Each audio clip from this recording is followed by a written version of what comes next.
തോറ്റു. ഈ വേഷത്തിലാണോ കുഞ്ഞെ പള്ളി പോകുന്നത്? ഓ, കൂട്ടുകാരൊക്കെ കൂടുമ്പോ കുറച്ച് സ്റ്റൈലൊക്കെ വേണ്ടേ? അവന്റെ ഒരു സ്റ്റൈല്. പോയാ വെള്ളം വിട്ടേച്ചും വാ കൊച്ചേ. ദേ അവിടെ തേച്ചിട്ടിട്ടുണ്ട്, ഒന്ന് വേഗമാകട്ടെ. ഈ മമ്മിയുടെ ഒരു കാര്യം. അതെന്താ അമ്മേ പള്ളിയിൽ ടീഷർട്ട് ഇട്ട് പോയാൽ? അത് ഈശോയുടെ ഭവനമല്ലേ കുഞ്ഞെ? ഈശോ നമ്മുടെ ദൈവമല്ലേ? ദൈവത്തിന്റെ മുൻപിൽ നമുക്ക് വെടിപ്പും ശുദ്ധിയും ആദരവും ഒക്കെ വേണ്ടേ കുഞ്ഞെ?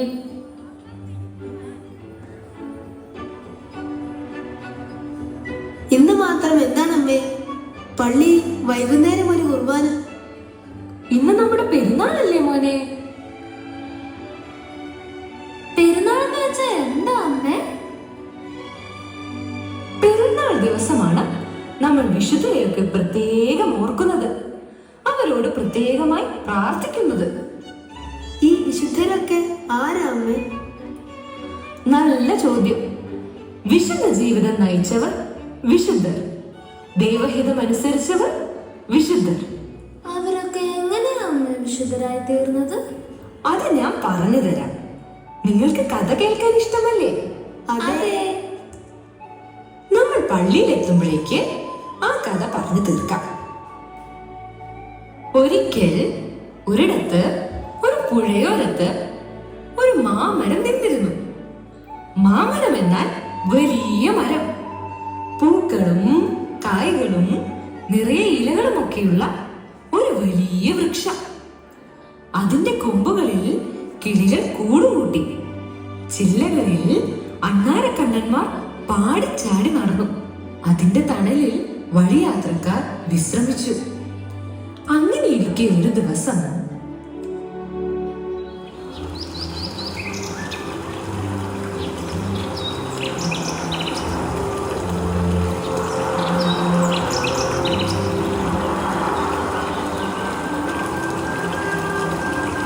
വയ്യ അമ്മ, കാല് വേദനിക്കുന്നു, ഇസന്നിട്ട് വയ്യ. എന്റെ മോൻ കരയാതെ, കുറച്ചുകൂടി നടന്നാൽ നമ്മുടെ വീടെത്തും. നടക്ക്. വീട്ടിലെത്തിയിട്ട് എന്താ കാര്യം? വിശപ്പടക്കാൻ അവിടെ എന്താ ഉള്ളത്?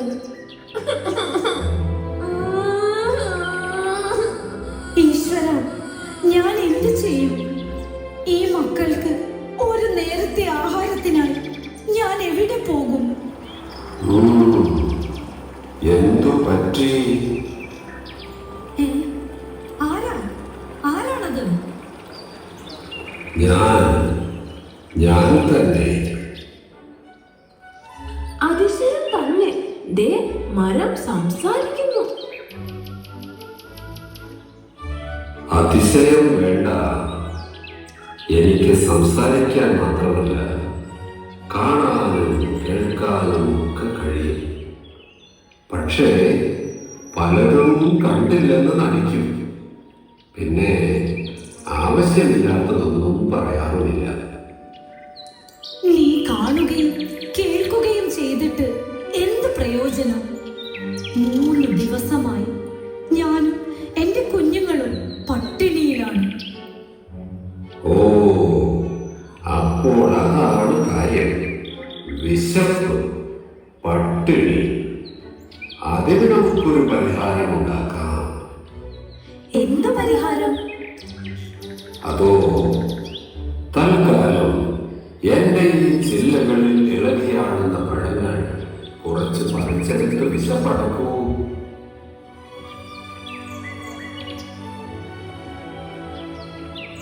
ഓ, നിനക്ക് കയ്യെത്തുകയില്ല അല്ലേ? എന്നാൽ വെറുക്കി എടുത്തോളൂ.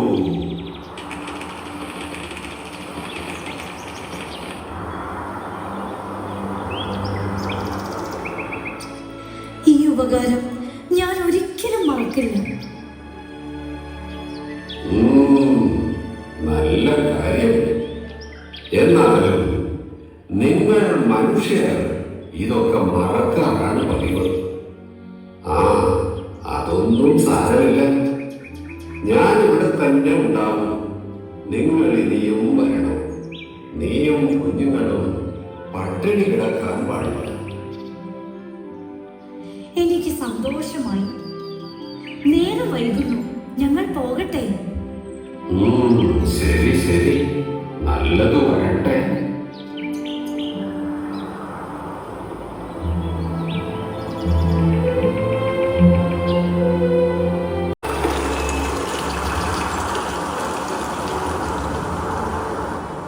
കൈ നിറയെ പഴങ്ങളുമായി അമ്മയോടൊപ്പം പോയതിനു ശേഷം നീ വീണ്ടും വന്നിരിക്കുന്നു അല്ലേ? നിനക്കെന്നെ ഓർമ്മ കാണില്ല? ഓ, അതിശയമായിരിക്കുന്നു. ഞാൻ നിന്നെ ഏതെല്ലാം വഴിയോരങ്ങളിൽ തിരഞ്ഞു. എൻ്റെ അമ്മ എപ്പോഴും പറയുമായിരുന്നു നിന്നെപ്പറ്റി, സംസാരിക്കുന്ന മരത്തെപ്പറ്റി.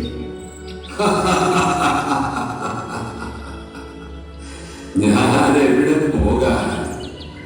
എനിക്കറിയാമായിരുന്നു എന്നെങ്കിലും നീ ഈ വഴി വീണ്ടും വരുമെന്ന്. അടേ, നിന്റെ അമ്മയും അനുജത്തിയും എവിടെ? എൻ്റെ അമ്മ ഓർമ്മയായിട്ട് വർഷങ്ങൾ പലതു കഴിഞ്ഞു. അനുജത്തി, അവൾ വിവാഹിതയായി പിരിഞ്ഞുപോയി. അപ്പോൾ നീ തനിച്ചാണ് അല്ലേ? അതെ, ഒരു തൊഴിലില്ലാതെ, ഉപജീവനത്തിന് വഴിയില്ലാതെ അലയുകയാണ്. ഇന്നാട്ടിലെ തൊഴിലില്ലാത്ത അനേകായിരങ്ങളിൽ ഒരാൾ അല്ലേ? ഞാൻ എന്ത് ചെയ്യും? ഞാൻ എങ്ങനെ ജീവിക്കും? മുട്ടാത്ത വാതിലുകളില്ല, അലയാത്ത ദേശങ്ങളുമില്ല. നിന്റെ ഈ അലച്ചിൽ അവസാനിപ്പിക്കണം. എങ്ങനെ? അതിനൊരു വഴിയുണ്ട്. ഏതു വഴി? നിനക്ക് വേണ്ടിയല്ലേ എന്റെ ജന്മം? നീ എന്റെ ഈ ശാഖകൾ കണ്ടോ? എന്റെ കൈകൾ. അവ ഓരോന്നായി മുറിച്ച് കെട്ടുകളാക്കി വിറകു ചന്തയിൽ വിൽക്കണം. നീ സുഖമായി ജീവിക്കണം. നിന്റെ ഈ ശാഖ മുറിച്ചാൽ നിനക്ക് വേദനിക്കില്ലേ? വേദന? നിങ്ങൾ മനുഷ്യർക്ക് വേദന വളരെ വലിയ ഒരു കാര്യമാണ്. നിന്റെ ആനന്ദത്തിന് വേണ്ടിയുള്ള എന്റെ വേദന, ആ വേദനയല്ലേ എന്റെ ആനന്ദം.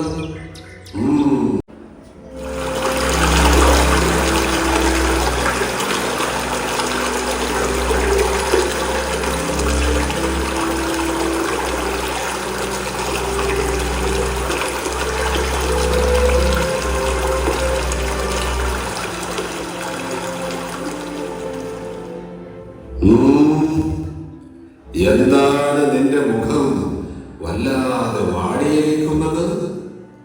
നാളുകളേറെയായല്ലോ നിന്നെ കണ്ടിട്ട്. എന്റെ മുഖം എങ്ങനെ വാടാതിരിക്കും? ഞാൻ വലിയ വിഷമത്തിലാണ്. എന്താണ് നിനക്ക് പറ്റിയത്?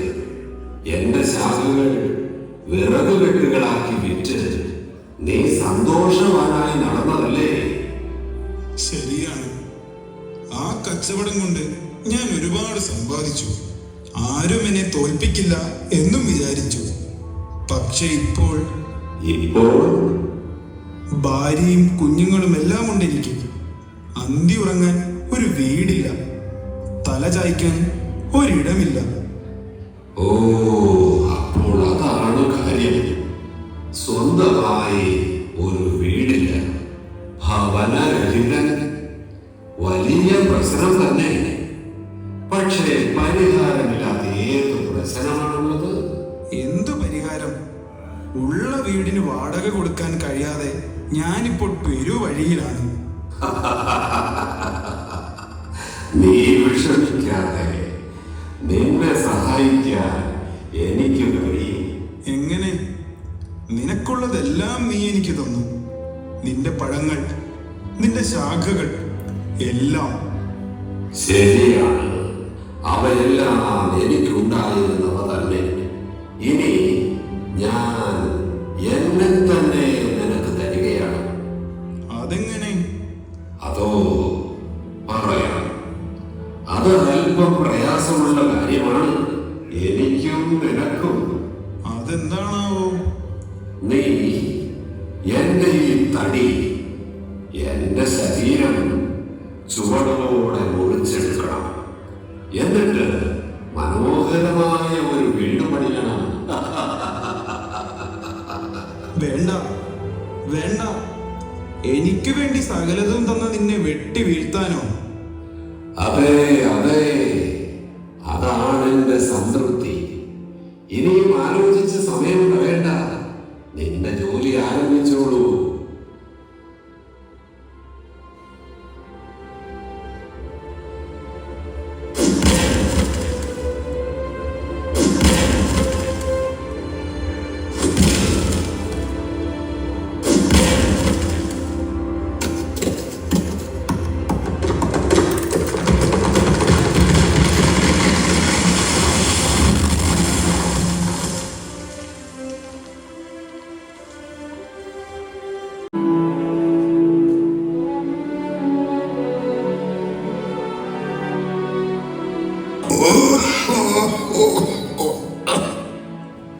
നീ വീണ്ടും വന്നു അല്ലേ?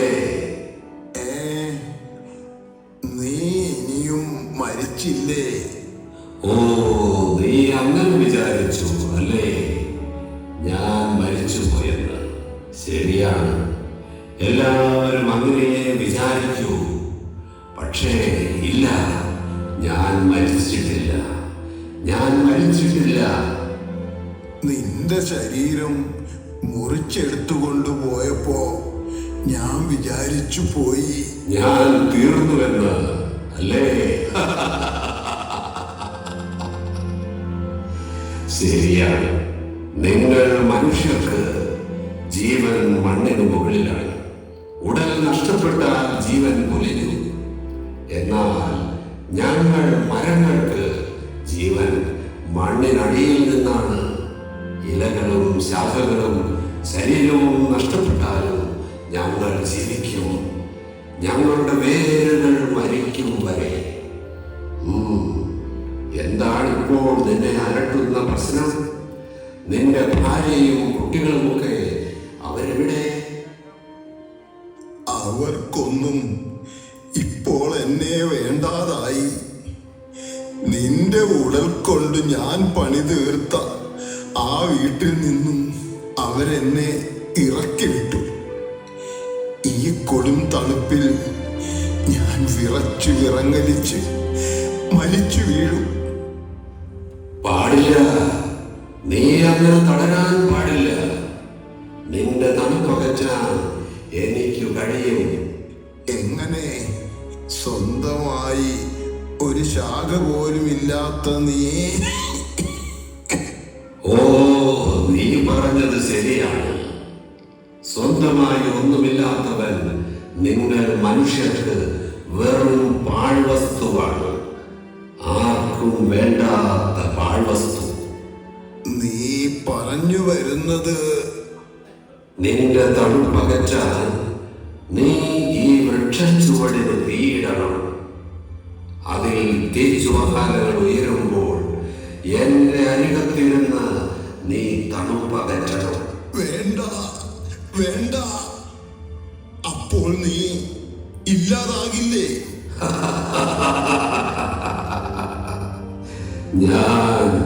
ഞാൻ ഇല്ലാതാകണം.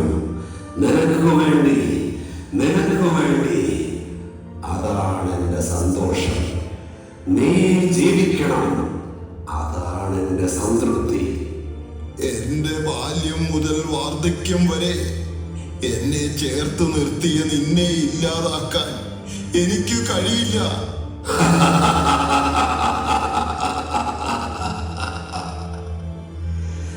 ഞാൻ ഇല്ലാതാവുകയൊന്നുമില്ല.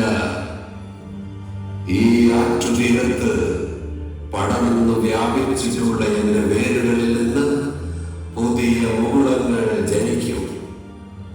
എന്റെ പിന്മുറക്കാർ ജീവനോടെ ഉയർത്തുവരും. എല്ലാവർക്കും എല്ലാമാകാനായി അവരിവിടെ ഈ ആറ്റുതീരത്ത് വീണ്ടും തളിർച്ചു. ഇനി വൈകണ്ട, നീ വല്ലാതെ വിറയ്ക്കുന്നുണ്ട്. എന്റെ ഈ മരക്കുറ്റിയിൽ നീ തീ പകരൂ.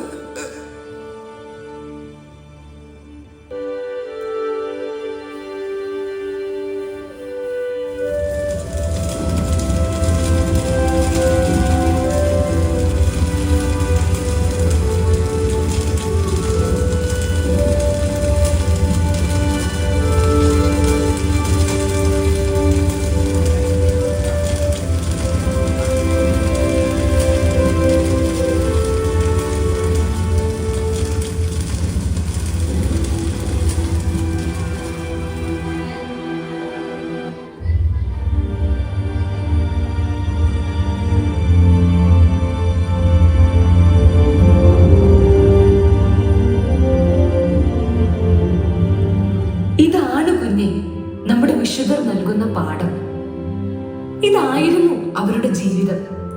ഉള്ളതെല്ലാം മറ്റുള്ളവർക്കായി നൽകുക, എല്ലാം തീർന്നു കഴിയുമ്പോൾ സ്വയം നൽകുക, ഒടുവിൽ അവരിനു വേണ്ടി സ്വയം എരിഞ്ഞു തീരുക. ദേ, കഥ പറഞ്ഞു പറഞ്ഞ് നമ്മൾ പള്ളിയിലെത്തി. പെരുന്നാളിന്റെ കാഴ്ചകളൊക്കെ കണ്ട് നടക്കുമ്പോൾ വിശുദ്ധരോട് പ്രാർത്ഥിക്കാൻ എന്റെ കുഞ്ഞുങ്ങൾ പ്രത്യേകം ഓർക്കണം. പിന്നെ അവർ പറഞ്ഞു തരുന്ന ആ പാഠമുണ്ടല്ലോ, അത് ഒരിക്കലും മറക്കുകയും അരുത്.